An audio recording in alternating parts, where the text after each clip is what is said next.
Hello cuties. आज हम शुरू करने वाले हैं एपिसोड 14। एपिसोड शुरू होता है ये हाई एंड एनफी एक दूसरे को हक कर रहे होते हैं, तभी उनके घर की छत एक मीटियोर की वजह से गिर जाती है, जिसकी वजह से काफ़ी बड़ा होल हो जाता है। तो वो घर के बाहर खड़े होते हैं। तो एनफी कहती है कि हमारी लाइफ में कभी शांति हो ही नहीं सकती है। एनफी आंट जेंग से कहती है कि आंटी आप किसी मॉन्क से मिल लो, मैंने आपको पहले ही कहा था। तो मिस जेंग कहती है मैं तो सेफ ही थी, बट ये गिरा है एनफी के रूम पर। दूसरी तरफ दिखाते हैं लिन वायन ये हाई को ढूंढ रही थी, तो वो असिस्टेंट से पूछती है कि ये हाई को मेरा मैसेज दे देना, और अगर ये हाई नहीं मिला तो तुम तो मुझे मिल ही जाते हो, और अगर तुम्हारा भी कुछ अता पता नहीं मिला फिर मैं एनफी को ढूंढ लूँगी। जब वो जाने लगती है तभी असिस्टेंट के पास कॉल आ जाती है, तो वो एकदम से उसका फ़ोन छीन के खुद अटेंड कर लेती है, मगर वो फ़ोन था मिंग का। असिस्टेंट कहता है मेरी गर्लफ्रेंड की कॉल थी, और ये बात मिंग ने सुन ली थी, तो वो काफ़ी खुश हो जाती है। फिर दिखाते हैं एनफी का ये था कि वो कहाँ पे सोई, क्योंकि उसके रूम में इतना बड़ा होल हो चुका था। तो वो मिंग को कॉल करती है, बट मिंग फ़ोन नहीं उठा रही थी। तो मिस जेंग कहती है तो तुम या तो मेरे रूम में सो जाना या फिर ये हाई के रूम में शिफ्ट हो जाना। और ये हाई ये बात सुन के काफ़ी खुश हो जाता है। ये हाई कहता है कि आंट जेंग आप मेरे रूम में सामान रखवा दीजिए। तो एनफी कहती है सोचना भी मत इस बारे में बिल्कुल भी। तो ये हाई कहते हैं कि मैं यहाँ लिविंग रूम में सो जाऊँगा और एनफी रूम में सो जाएगी। फिर एनफी अपना रूम देखने जाती है, उधर दिखाता है आंट जेंग से। वो कहती है कि आप मुझे मेरी रेंट मनी दे दो, मैं कहीं और चली जाती हूँ। तो आंट जेंग कहती है नहीं बेटा, मेरे पास एक सॉल्यूशन है। वो उसको शॉर्ट्स ला के देती हैं, एक रेड शॉर्ट और एक वाइट की। बेटा रेड ये हाई के लिए है और ये वाइट तुम्हारे लिए है, तुम दोनों इसको पहनोगे ना तो ये काफ़ी लकी शॉर्ट्स हैं, तुम्हारे बीच में जितने भी कॉन्फ्लिक्ट्स हैं वो सब इससे सॉल्व हो जाएंगे। तो एनफी को पैसे वापस कर नहीं रही थी, तो एनफी उनकी बिल्ली छीन लेती है। वो कहती है वरना मैं इसे फेंक दूंगी, वरना आप मेरे पैसे वापस लौटा दो। तो वो उसे समझाती है बेटा समझो प्लीज़, तुम बिलीव करो, ये तुम्हारे से सब कुछ सारी प्रॉब्लम्स ठीक हो जाएंगी।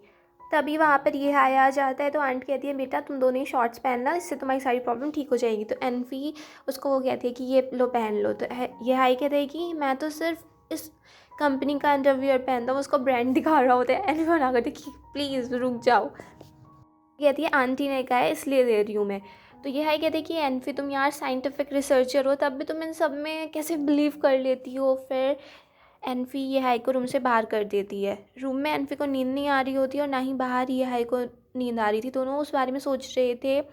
मीटियोर गिरने से पहले दोनों जब सीढ़ी पे बैठे थे तो वो काफ़ी शायद क्लोज आ गए थे, उनका पूरा नहीं दिखाते हैं। फिर ये हाई एक मूवी देखने लगता है। मॉर्निंग में एनफी देखती है कि ये हाई सो रहा है, तो वो एकदम से बाहर आ जाती है भाग के, बट ये हाई बाहर ही साइकिल लेके खड़ा हुआ था। वो कहते हैं चलो आज साइकिल से चलने वाले हैं हम लैब में। तो एनफी कहती है नहीं इतनी दूर भी नहीं है, हमारी लैब पास में ही है, मैं ऐसे ही चली जाऊंगी। फिर वो उससे कहती है कि अगर साइकिल से ही जाना था तो एक और साइकिल ले आते, इस साइकिल में एक सीट लगाने की क्या ज़रूरत थी। तो ये हाई कहते हैं तुमने मूवी में नहीं देखा क्या, ऐसे ही तो चलते हैं लोग। फिर ये हाई कहते हैं कि आज हम लैब ऐसे ही जाने वाले हैं। तो एनफी मना करती है नहीं पास में ही है, मैं अपने आप ही चली जाऊंगी। तभी वहाँ पे मोलियांग आ जाता है कार लेके, और एनफी खुशी खुशी मोलियांग के साथ चली जाती है। फिर ये हाई ऐसे मुंह फुला लेता है कि पास में ही तो था, तो मोलियांग के साथ क्यों गई वो। मोलियांग कार में एनफी से कहता है कि रात तुम बिना बताए आ गई, आंटी काफ़ी परेशान हो रही थी, बट मैंने उनसे कह दिया कि तुम्हें शायद तुम्हारे रूममेट की कोई प्रॉब्लम थी इसलिए तुम वहाँ से चली गई। और उसी टाइम एनफी ये हाई का सोच रही होती है। फिर दिखाते हैं मोलियांग गाड़ी रोक देता है, वहाँ एनफी एक कपल को देखती है साइकिल पे से बैठ के जाते हुए।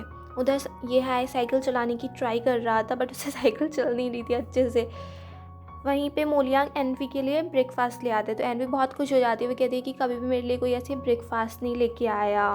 फिर वो मोलियांग से कहती है कि तुम मुझे कल पे पिक करने आओगे, और मोलियांग कहते हैं कि हाँ मैं तुम्हें पिक करने आऊँगा कल भी। तो फिर एनफी कहती है कि कितने लोगों को पिक करोगे। तो मोलियांग कहते हैं कि सिर्फ तुम्हें ही पिक करूँगा, और एनफी काफ़ी ज़्यादा हैप्पी हो जाती है।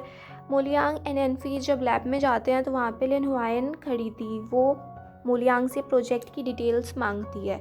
तो एनफी कुछ बोलती है तो वो कहती है कि मैं किसी इंटर्न से बात नहीं करूँगी, सिर्फ प्रोजेक्ट इंचार्ज से ही बात करने वाली हूँ मैं।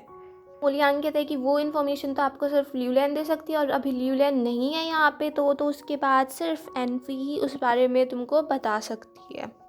फिर मोलियांग कहते हैं कि हमारा एक्सपेरिमेंट नहीं रुकेगा, मैं कुछ ना कुछ नया ढूंढूंगा, न्यू एरिया हम सर्च करेंगे वहाँ पे जहाँ पे हम ये एक्सपेरिमेंट को कर पाएंगे।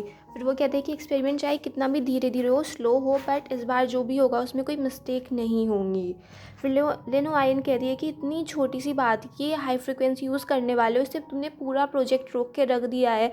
तो मोलियांग कहते हैं कि आगे से आप जो भी हमारे प्रोजेक्ट की टेक्निकल एस्पेक्ट है उसमें बिल्कुल भी इंटरफेयर नहीं करोगी।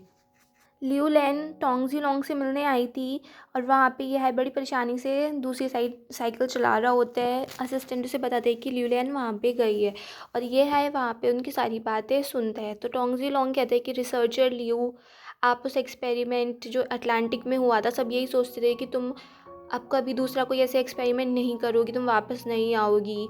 तो लियू लैन कहती है वो तो बस एक फेल्ड एक्सपेरिमेंट था।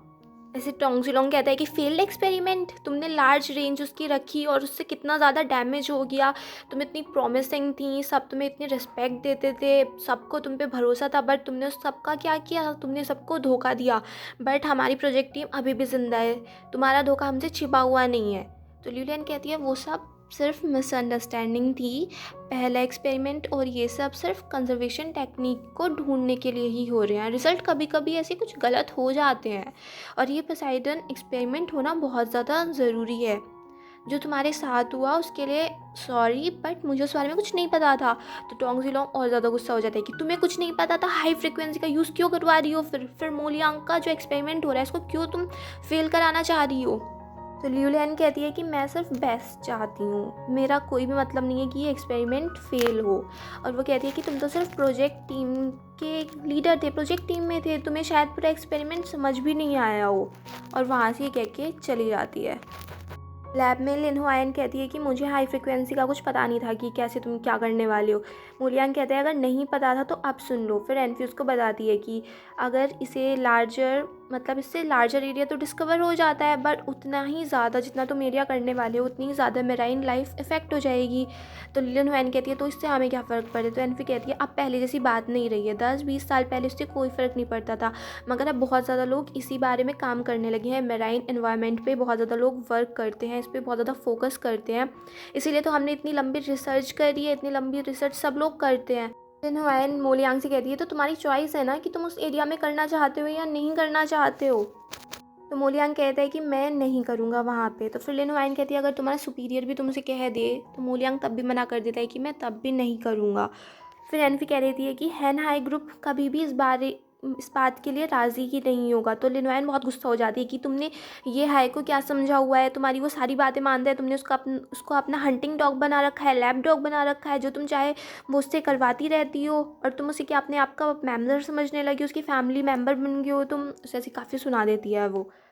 फिर वो टोंगजी लोंग का फ़ोटो दिखा के कहती है एनफी से कि इसे तो तुम जानती हो ना, इसने ऐसे ही टाइप के बहुत सारे प्रोजेक्ट डिस्ट्रॉय किए हैं और हमारे पास फुटेज है जिसमें तुम इससे बात कर रही थी और ये हाई भी इससे मिला हुआ है और ये हाई फिर तुमसे भी मिला था। तो इस तरीके से तुम्हारे खिलाफ हमारे पास काफ़ी सारे एविडेंस है। फिर वो मोलियांग से कहती है कि पहले अपने स्टाफ पर ही नज़र बना के रखो, इनको ही चेक करो। फिर काफ़ी गुस्सा हो गई थी उसकी सारी बातें सुन के। तो वो कहती है कि अगर तुम्हें इसे एक्सप्लॉइट करनी है तो करो, मुझे कोई फ़र्क नहीं पड़ता है, और मेरा ट्रांसफ़र कराना है वो भी कर दो, उससे भी कोई फ़र्क नहीं पड़ता है, क्योंकि मैं तो इतनी ज़्यादा इम्पोर्टेंट हूँ ही नहीं और तुम्हें तो इससे कोई मतलब भी नहीं है, तुम्हें तो सिर्फ मनी चाहिए। बट मेरे और ये हाई के बारे में बोलने का हक तुम्हारे पास बिल्कुल भी नहीं है। फिर क्या दिखाते हैं कि मोलियांग कहते हैं कि अब प्रेसिडेंट लिन को जो भी प्रॉब्लम है वो प्रेसिडेंट ये के साथ सॉल्व कर सकती हैं और बीच में हमें ना घसीटे। और फिर वो कहते हैं कि हमारी लैब की जो भी प्रॉब्लम है वो हम आपके साथ बिल्कुल भी डिस्कस नहीं करेंगे। नेक्स्ट सीन में एनफी कहती है मोलियांग से कि इसे शायद ये हाई नहीं मिला इसलिए वो यहाँ पे आई थी, वरना उसे तुमसे तो कुछ काम था नहीं। तभी मोलियांग के पास लियू लैन की कॉल आ जाती है, बट मोलियांग उसको पिक नहीं करता है। तो एनफी पूछती है कि क्या हुआ, तुम फ़ोन क्यों नहीं उठा रहे हो। तो मोलियांग कहते हैं कि मैं बहुत ज़्यादा बेवकूफ़ था, मुझे लगता था कि जैसे मैं सोचता हूँ सभी लोग उसी तरीके से सोचते हैं, बट सब लोग अलग अलग होते हैं, सबके व्यूज़ अलग अलग होते हैं और मैं इतना पागल बन गया इस चक्कर में। ये सारी बातें सुन के एनफी काफ़ी खुश हो जाती है और फिर मोलियांग उससे पूछता है कि आज क्यों ना मूवी देखने चलें। तो एनफी बिल्कुल हाँ बोल देती है कि हाँ हाँ चलते हैं।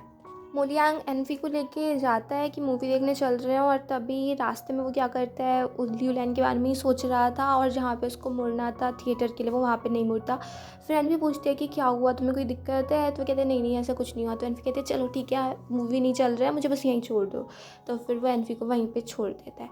फिर नेक्स्ट सीन में दिखाते हैं कि मज़ेंग एंड ये हाई बैठ के मूवी देख रहे होते हैं घर पे। वहाँ पे ये हाई मज़ेंग से बातें भी कर रहा होता है, और तभी पोसाइडन उससे कहता है कि तुम ऐसे बोर नहीं होते हो? कैसे तुम यहाँ पे रह सकते हो इस ऐसे इतने सड़े हुए से रूम में, और इस लड़की से बातें करते हुए? तुमसे बाहर नहीं घूमा जा रहा है, और वो एक्सपेरिमेंट भी अभी रुक गया है। ऐसे तुम एनफी के साथ कैसे रहोगे? वो तुम्हारे रूम में सोती है और तुम यहाँ बाहर सोते हो, तुम मुझे कहाँ पे सुला रहे हो? ऐसे ऐसे उसको काफ़ी सुना रहा होता है। लैब में ल्यूलियन कहती है कि वो एक्सपेरिमेंट के बारे में बताती है कि कैसे कैसे क्या क्या हुआ था, और वो कहती है कि मेरी वजह से कुछ नहीं हुआ था। मतलब बातें ऐसी बताती है कि यही होता है कि मेरी वजह से कुछ नहीं हुआ है। और वो कहती है कि अभी जो एक्सपेरिमेंट था उसमें भी मेरी कोई गलती नहीं थी, अगर ये है वो हमारे साइड डिवाइसेस नहीं रोकता तो हमें ये यूज़ नहीं करना पड़ता। जब एनफी घर जा रही थी तो कोई उसका पीछा कर रहा होता है, और बस यहीं पे एपिसोड फिनिश हो जाता है। अगर आपको ये पसंद आया तो प्लीज़ मेरे चैनल को सब्सक्राइब करें, वीडियो को लाइक करें, शेयर करें, कमेंट करें, and bye bye till next video.